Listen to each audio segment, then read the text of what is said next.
नमस्कार, चिंतन institute of education में आपका स्वागत है। आज मैं इस वीडियो में बीटीसी में अध्ययनरत विद्यार्थियों, सीटेट और टेट की तैयारी करने वाले विद्यार्थियों के लिए संख्या पद्धति शीर्षक के अंतर्गत मैं आज यह बताने जा रहा हूं कि आप अंतरराष्ट्रीय संख्या पद्धति में आने वाली संख्याओं को भारतीय संख्या पद्धति में कैसे परिवर्तित करेंगे। जैसे इस समय आपके एग्जाम्स में सीधे सीधे प्रश्न पूछा जाता है कि 1 मिलियन में कितना, लाख, 10 लाख, करोड़, ये इस प्रकार से प्रश्न, या 1 बिलियन में कितने लाख, कितने करोड़, ठीक है, इस प्रकार के प्रश्न, या 1 ट्रिलियन। अब यह जो है कि बड़ी संख्या है, ट्रिलियन अंतरराष्ट्रीय संख्या पद्धति की एक बड़ी संख्या है, जो कि आप देखेंगे इस समय समाचारों में भी बहुत ही फेमस हो रहा है। अपना ही देश है, अगर आप देखें तो इस समय ऐसा कहा जा रहा है कि हमारे देश की जो इकोनॉमी है वह ट्रिलियन में अब जा रही है। ठीक है, ट्रिलियन में जा रही है, तो इसका मतलब क्या हुआ? ट्रिलियन में जब हम रुपए में बात करेंगे तो 1 ट्रिलियन में कितने रुपए, या 2 ट्रिलियन में कितने रुपए। वैसे ही जब हम मैथमेटिक्स में बात करते हैं, गणित में बात करते हैं, तो हम यहाँ रुपए के साथ साथ संख्याओं की भी बात करते हैं। तो आप ये देख सकते हैं कि जो हमारी 1 मिलियन है, या 1 बिलियन है, या 1 ट्रिलियन है, उसमें उसको हम भारतीय संख्या पद्धति में क्या पढ़ेंगे या क्या लिखा जाएगा। ठीक है, तो इस प्रकार की जो समस्याएं हैं उसका समाधान लेकर के मैं आया हूं। और आप यह निश्चित रूप से यह जानिए कि सीटेट में बार बार इस प्रकार के प्रश्न पूछे गए हैं, बहुत ही छोटा सा प्रश्न पूछा जाता है। और बीटीसी में जो विद्यार्थी हैं उनके तो सिलेबस में है, उनसे यह हर बार उनके परीक्षा में यह आता है। तो इसे ध्यान से देखिए, अंत तक देखिए, पूरी वीडियो देखिए, इसे कन्वर्ट करना आप सीख जाएंगे। तो सबसे पहले मैं आप लोगों को जो है अंतरराष्ट्रीय संख्या पद्धति है उसमें काउंटिंग करने के लिए, गणना करने के लिए जिन प्लेस वैल्यूज का उपयोग किया जाता है पहले मैं उसे बता देता हूं, और फिर उसका जो भारतीय संख्या पद्धति है उसके जो स्थानीय मान है, जो प्लेस वैल्यू है, उसको भी बताऊंगा। भारतीय संख्या पद्धति के जो प्लेस वैल्यू उसे आप जानते ही हैं, ठीक है। बस मैं इसका तुलना करवाऊंगा अंतरराष्ट्रीय गणना पद्धति में आने वाली जो प्लेस वैल्यू है उससे, और इससे आप आसानी से दोनों की तुलना करके आप इसे परिवर्तित कर सकते हैं। ठीक है, आइए चलिए मैं आपको यहाँ पर एक चार्ट बनाऊंगा, आप उसे ध्यान से देखें, उसको याद करिए, तो इस प्रकार के प्रश्नों का जवाब आप आसानी से दे सकेंगे।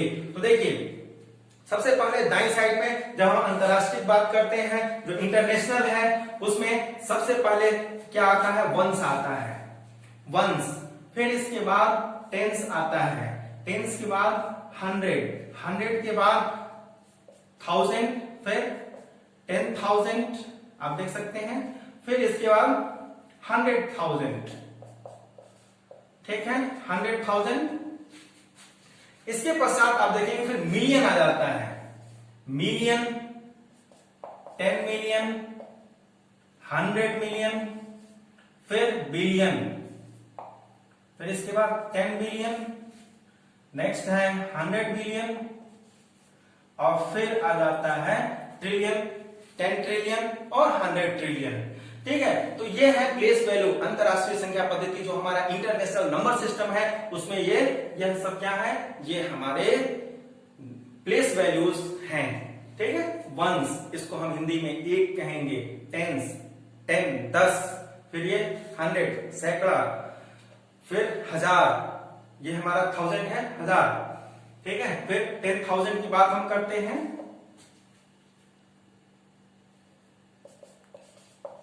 1000, 10,000, फिर 100,000, ये हमारा हो जाएगा 10,000, फिर ये 100,000, million, 10 million, 100 million, billion, 10 billion, 100 billion, और फिर ये लास्ट में ट्रिलियन, और इसके बाद 10 ट्रिलियन, 100 ट्रिलियन, इस प्रकार से आगे बढ़ता है। ठीक है, अब इसी के जस्ट नीचे मैं भारतीय संख्या पद्धति के जो प्लेस वैल्यू है, जो स्थानीय मान है, उनको मैं लिखने जा रहा हूं, और इस दोनों की तुलना करके आप इसको आसानी से परिवर्तित करेंगे। आइए देखिए, मैं लाइन खींच देता हूं, ये हमारा एक चार्ट बनकर के तैयार हो जाएगा।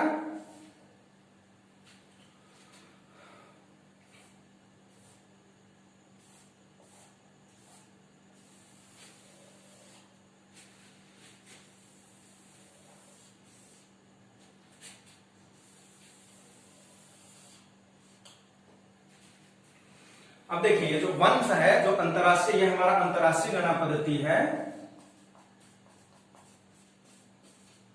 अब जस्ट इसी के नीचे मैं भारतीय को लिखने जा रहा हूं।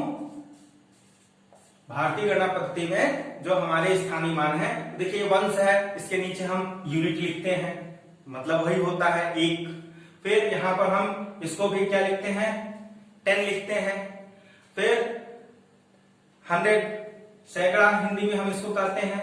फिर इसके बाद हमारा 1000 आता है, 1000 के बाद 10,000 आता है। यहां तक तो समान है।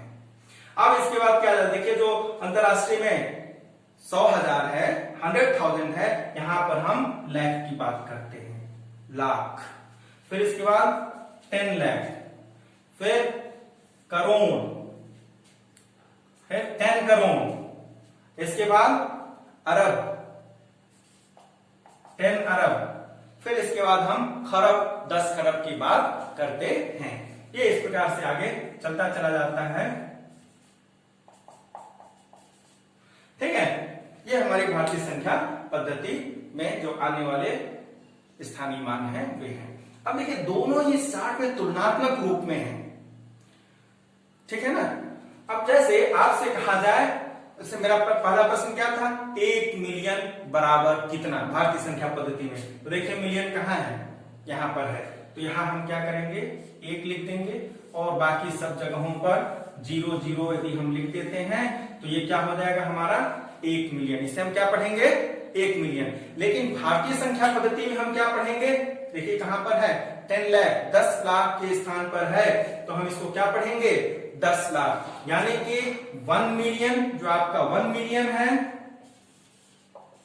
यह किसके बराबर हो गया, यह हो गया आपका 10 लाख के बराबर।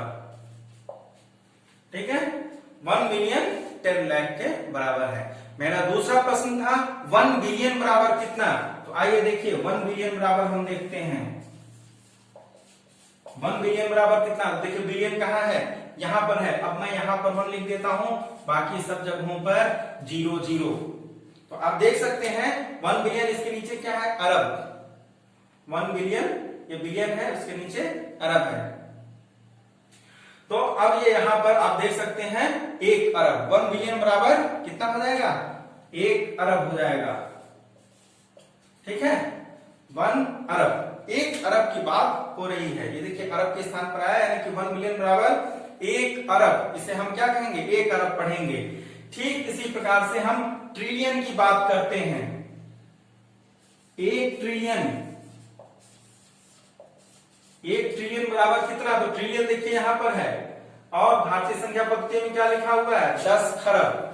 अगर हम यहां पर ये इस प्रकार से बाकी सब जगहों पर 0 लिख दें, तो यह जो 1 ट्रिलियन है किसके बराबर हो जाएगा, 10 खरब। ये हो जाएगा आपका 10 खरब के बराबर।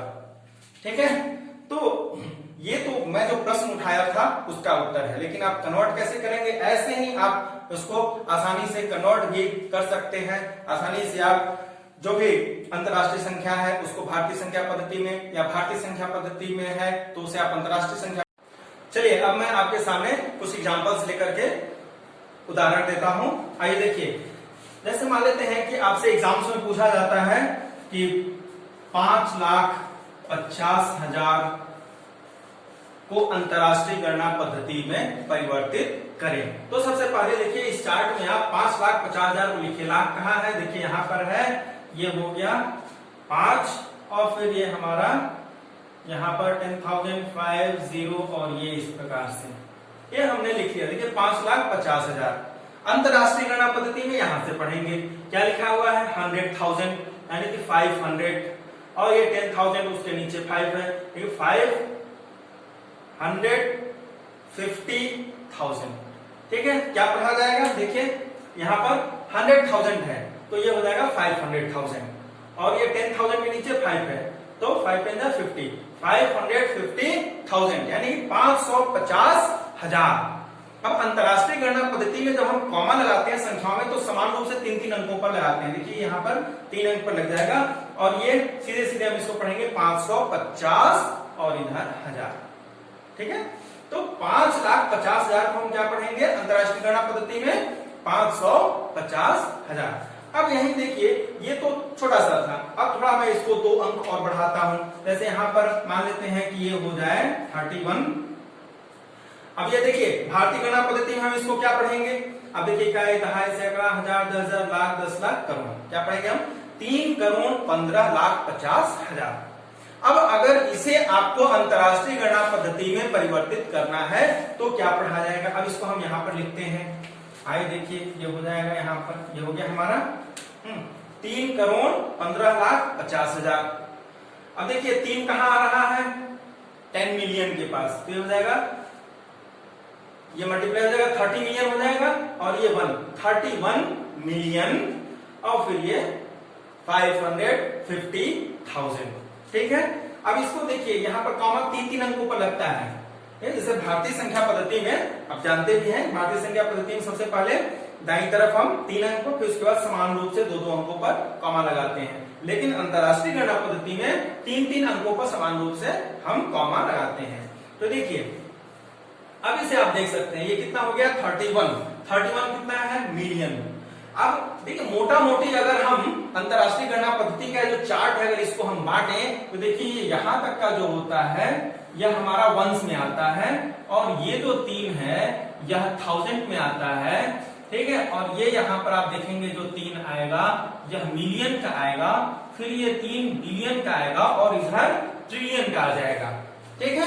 ये जो है ये मुख्य वर्गीकरण है। आप देख सकते हैं वंस का, जिसमें 100 तक आते हैं, फिर 1000 जिसमें आप देखेंगे 1000, 10,000, 100,000, मिलियन, 10 मिलियन, 100 मिलियन, और फिर बिलियन, 10 बिलियन और 100 बिलियन आता है। तो आप कैसे पढ़ेंगे? देखिए जो मिलियन वाले में आएगा 31 हो गया, यानी कि हिंदी में हम इसको पढ़ेंगे 31 मिलियन। फिर देखिए ये क्या है? 550, 550, 550,000। अगर यहां पर कोई अंक होगा, जैसे मान लेते हैं कि यहां पर 5 हो जाए, तो अब हम इसको क्या पढ़ेंगे? 31,550,500। ये 100 का कॉलम है, ये वंस वाला है जिसमें ये 100 तक आएगा। ठीक है। 1, 10, 100, तो ये कितना हो जाएगा? 500। अगर यहां पर भी एक अंक हो जाए, मान लेते हैं 8, तो ये क्या हो जाएगा? 31 मिलियन, फिर 550,580। ठीक है। इस प्रकार से, या अगर यहाँ पर एक और संख्या हो जाए तो आप क्या पढ़ेंगे इसको? 31,550,589। ठीक है। इसको आप पढ़ेंगे 31,550,589। ये इस प्रकार से हम भारतीय संख्या पद्धति में पढ़ेंगे। ठीक है। तो इस प्रकार से आप देख सकते हैं जो हमारी भारतीय गणना पद्धति में जो भी संख्याएं हैं उनको आप अंतरराष्ट्रीय गणना पद्धति में आप कैसे पढ़ेंगे, तो इस चार्ट की मदद से आप बहुत ही आसानी से इसको परिवर्तित कर सकते हैं। एक चीज और मैं यहाँ बता देता हूँ, जैसे कभी कभी आपसे पूछ दिया जाता है कि 1 लाख में कितना जीरो, 10 लाख में कितना जीरो, 1 मिलियन में कितना जीरो, या 1 बिलियन में कितना जीरो। ठीक है। तो वह भी आप इससे बहुत ही आसानी से बता लेंगे। देखिए कैसे है, आप इसको लिखें। सबसे पहले यहीं पर मैं लिख करके आपको दिखाता हूं। जैसे मैं कहता हूं कि 1 लाख, लाख कहां है हमारा? यहां पर है, 1 लिख दिया, बाकी सब जगहों पर 0। तो देखिए कितने हैं? 5 जीरो है। और टोटल अंकों की बात की जाए तो आप देखेंगे कि 1 लाख में टोटल अंक कितने हो जाएंगे? 1, 2, 3, 4, 5, 6। टोटल अंक कितने हो गए? 6 अंकों का प्रयोग है, 6 स्थान आ रहे हैं। ठीक है। अब हम यदि आपसे कहें कि 1 करोड़, करोड़ कहाँ है हमारा? देखिए यहाँ पर है 1 करोड़। 1 करोड़ में कितना जीरो? तो जीरो काउंट कर लें, 1, 2, 3, 4, 5, 6, 7। 1 करोड़ में 7 जीरो आते हैं, 7 शून्य है। ठीक है। अब यहीं पर आप देखें 1 करोड़ बराबर कितना है? 10 मिलियन है। तो आपसे अगर पूछा जाए 10 मिलियन में कितने जीरो, तो आप बता दीजिए 7 जीरो है। अगर 1 मिलियन पूछा जाता तो यहां पर रहता 1 मिलियन के नीचे, तो देखिए कितने जीरो हैं? 6 जीरो हैं। ठीक है। 1 मिलियन में 6 जीरो। अब आइए हम और आगे चलते हैं। अगर हम यहां पर बिलियन की बात करें, बिलियन देखिए यहां पर है, तो ये हो जाएगा बिलियन। अब इसे आप काउंट कर सकते हैं। देखिए कितने हैं? टोटल अंक 10 और जीरो की संख्या कितनी है? 9। इसी प्रकार से चाहे जो भी आपसे पूछा जाए, अगर बहुत ही सीटेट में कोई जरूरी नहीं कि इस प्रकार के प्रश्न आपसे ना पूछे जाएं, निश्चित रूप से पूछा जा सकता है कि 1 लाख में कितने अंक, क्योंकि आप देखें बहुत ही व्यवहारिक प्रश्न सीटेट में पूछा जा रहा है। तो टोटल जितने स्थान है उतने ही अंक आएंगे, ठीक है। तो आप इसको काउंट करके बता सकते हैं, या आपसे पूछ दिया जाए कि 1 मिलियन में कितना जीरो, तो आप लिखिए और तुरंत काउंट करके बता दीजिए। तो इस प्रकार से चाहे जिस भी तरह से आपसे एग्जाम्स में प्रश्न पूछे जाए आप आसानी से उसका उत्तर दे सकते हैं। तो इस वीडियो को बहुत ही ध्यान से देखिए, निश्चित रूप से आप इस कॉन्सेप्ट को समझ जाएंगे। अगले वीडियो में कुछ और शीर्षक के साथ मैं आपसे मिलूंगा, तो देखना ना भूलें हमारा चैनल। यदि आप लाइक नहीं किए हैं, सब्सक्राइब नहीं किए हैं, तो निश्चित रूप से आप सब्सक्राइब करें और लाइक करें और हमारी हर वीडियो को देखना ना भूलें।